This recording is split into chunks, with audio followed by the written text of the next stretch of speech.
So fire arm injuries, ये fire arm injuries क्या हैं, हम एक स्टोरी टू से एक पिक्चर से समझते हैं। एक बंदा है जिससे गोली लगी है, तो ये फायर आर्म इंजरी है। फायर आर्म मीन्स जैसे ही फायर कोई फायर करता है, आर्म से हम हाथ से ही फायर करते हैं, तो जो भी गन शॉट या फिर ऐसा कोई वेपन जो हाथ से फायर होता है, उससे जो इंजरी कॉज हो, that is known as fire arm injuries. और अब हम इसके टाइप्स पढ़ेंगे कि क्या क्या टाइप्स और कितने टाइप्स हैं ऑफ फायर आर्म इंजरीज़।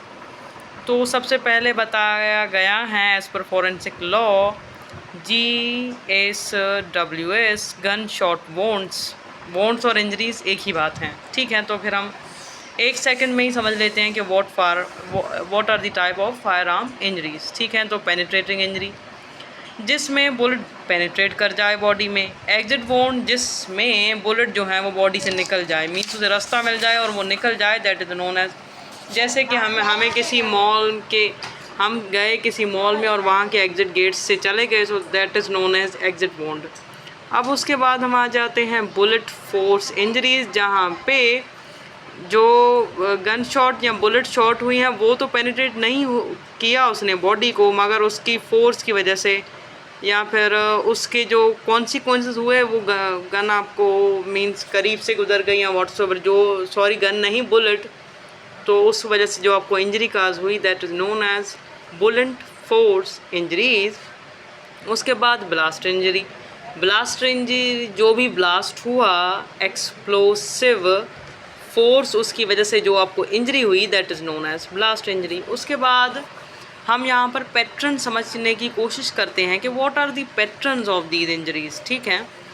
तो अगर हेड पे शूट हुआ तो head and brain injury, thorax means chest region पे शूट हुआ, किसी ने गन शॉट किया, तो that known as thoracic injury.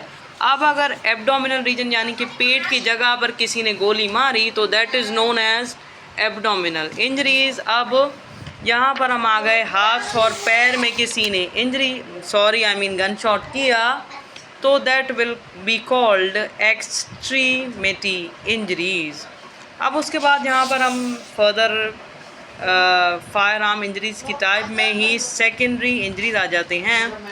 Those ones which are caused by bullet fragmentation, bullet की फ्रेगमेंटेशन उसके ख़राब होने से, या फिर एडिशनल टिश्यूज़ के डैमेज होने की वजह से सेकेंडरी मीन्स फर्स्ट इंजरी पहले ही हो चुकी हैं, अब उनके ख़राब होने की वजह से या उनके टिश्यू डैमेज होने की वजह से सेकेंडरी इंजरी कॉज हुई है। That is also one of the type of the fire arm injuries. उसके बाद हम आते हैं इंजरीज़ फ्रॉम फॉलिंग।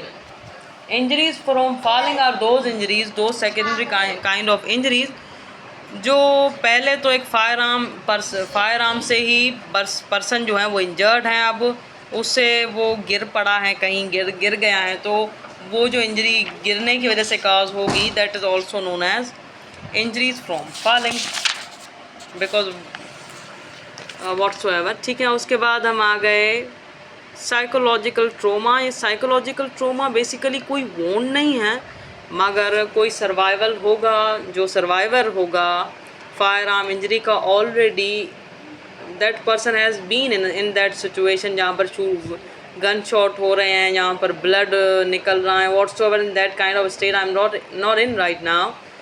अब इस सिचुएशन में पर्सन जो है उसको पोस्ट ट्रॉमेटिक स्ट्रेस डिसऑर्डर हो गया, that is also one of the type of fire arm injuries, because ये मेंटल डिसऑर्डर हैं, और mental health is also as to say more important than physical health. तो ये भी टाइप कंसीडर किया गया है फायर आर्म इंजरीज़ का। तो इसमें क्या हो सकता है, पैनिक अटैक आ सकते हैं, एंजाइटी डिसऑर्डर हो सकते हैं, एक्सट्रीम काइंड ऑफ डिप्रेशन हो सकता है, या डिप्रेशन यहाँ पर लिखा हुआ है। उसके अलावा यहाँ पर एक एब्रिएशन यूज़ किया गया है, PTSD, which is also known post traumatic stress disorder, के I have told you कि we have seen that situation and we are still not accepting whatsoever। तो होप सो आपको ये टाइप्स और फायर आर्म इंजरी समझ आ गई होगी। Do for like share and subscribe and While watching these videos, do like, because I'm making efforts